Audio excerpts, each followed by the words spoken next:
معزز ناظرین السلام علیکم۔ سلطان محمد فاتح کے بولم 44 کے پارٹ 3 میں خوش آمدید۔ ایپیسوڈ کے شروع میں ہم دیکھتے ہیں ہیرستو کے بچے گھر میں بیٹھے کھانا کھا رہے ہوتے ہیں اور وہ سب بہت خوش دکھائی دیتے ہیں۔ ایلانور ہیرستو سے کہتی ہے، میں ابھی تک حیران ہوں کہ وہ ایک گرجا گھر پر بننے والی جامعہ کے لیے ایک عیسائی کو کیسے مقرر کر سکتے ہیں۔ ہیرستو کہتا ہے، ہر کوئی اپنے کام کے لیے ماہر ہاتھ چاہتا ہے۔ پھر بیٹھتے ہوئے کہتا ہے، میرا ماننا ہے کہ ترکوں کے بارے میں کہی گئی باتیں درست تھیں، وہ انصاف پسند ہیں۔ ایلانور پوچھتی ہے، پھر تمہارا چہرہ اترا ہوا کیوں ہے؟ ہیرستو کہتا ہے، سلطان چاہتا ہے کہ جامع مقدس گرجا کی جگہ پر بنائی جائے۔ وہ جگہ زلزلے کے خطے میں ہے، وہاں اتنی بڑی جامع بنانا انتہائی مشکل ہے۔ ایلانور پوچھتی ہے، پھر تم نے قبول کیوں کیا ہیرستو؟ ہیرستو بچوں کی جانب دیکھتے ہوئے کہتا ہے، ہمارے پاس اور کوئی راستہ نہیں تھا۔ ایلانور اسے حوصلہ دیتے ہوئے کہتی ہے، مجھے یقین ہے کہ تم کوئی راہ نکالو گی، فکر نہ کرو، پریشان نہ ہو۔ ادھر دوغان سپاہیوں کے ساتھ موجود ہوتا ہے۔ بہادر بے کو وہاں سے گزرتے ہوئے دیکھ کر دوغان انہیں روکتے ہوئے کہتا ہے، اتنی جلدی میں کہاں جا رہے ہیں؟ جواباً بہادر بے کہتے ہیں، میں بندرگاہ کی طرف جا رہا ہوں، سنگ مرمر آ چکے ہیں، میں انہیں دیکھنے جا رہا ہوں۔ دوغان پوچھتا ہے، کیا کسی اور کو بھیجنا ممکن نہ تھا؟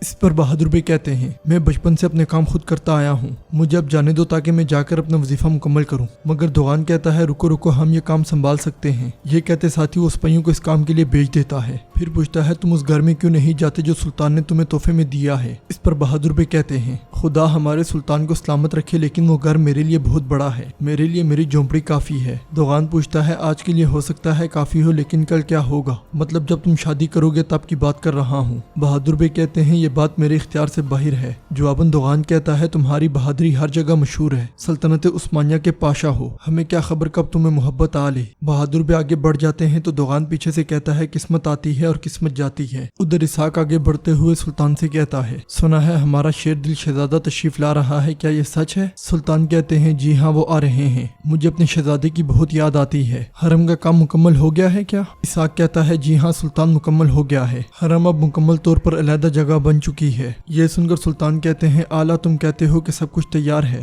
اسحاق کہتا ہے، جی ہاں میرے سلطان، سب کچھ تیار ہے، کوئی کمی نہیں ہے۔ سلطان پوچھتے ہیں، کیا واقعی کوئی کمی نہیں ہے؟ اسحاق کہتا ہے، مجھے اور کچھ یاد نہیں آ رہا میرے سلطان، میں کہہ سکتا ہوں کہ کوئی کمی نہیں ہے، آپ کے تمام احکامات مکمل کیے گئے ہیں۔ سلطان کہتے ہیں، لیکن اسحاق، میری مہر تو ابھی تک میرے پاس نہیں پہنچی، فتح کے خطوط کیا اب تک لکھ رہے ہو؟ اسحاق کہتا ہے، میرے سلطان، میں تو ابھی دینے ہی والا تھا۔ یہ کہتے ساتھ ہی وہ جلدی میں مہر نکال کر سلطان کو دیتا ہے۔ سلطان آگے بڑھتے ہوئے کہتے ہیں، کیوں اسحاق، کیوں؟ اسحاق پریشان ہوتے ہوئے کہتا ہے، جیسا کہ عرض کیا میرے سلطان۔ سلطان مسکراتے ہوئے کہتے ہیں، میں مبالغہ آرائی کر رہا ہوں، فکر نہ کرو اسحاق۔ مہر سلطان کے حوالے کرنے کے بعد اسحاق کافی زیادہ پریشان دکھائی دیتا ہے۔ دوسری طرف جنگل میں قافلہ سلطان کے گھر والوں کو لیے ہوئے جنگل میں سفر کر رہا ہوتا ہے۔ بایزید بہار خاتون سے پوچھتا ہے، والدہ، کیا ہم اب قسطنطنیہ میں ہی رہیں گے؟ اس پر بہار خاتون کہتی ہیں، جب تک ہمارے سلطان کی مرضی ہوگی ہم وہیں پر قیام کریں گے۔ بایزید پوچھتا ہے، وہ جگہ خوبصورت ہے کیا؟ جواباً بہار کہتی ہے، ایک جگہ کو خوبصورت بنانے کے لیے اس میں کیا ہونا چاہیے؟ شہزادی، یہ تم ہی بتاؤ۔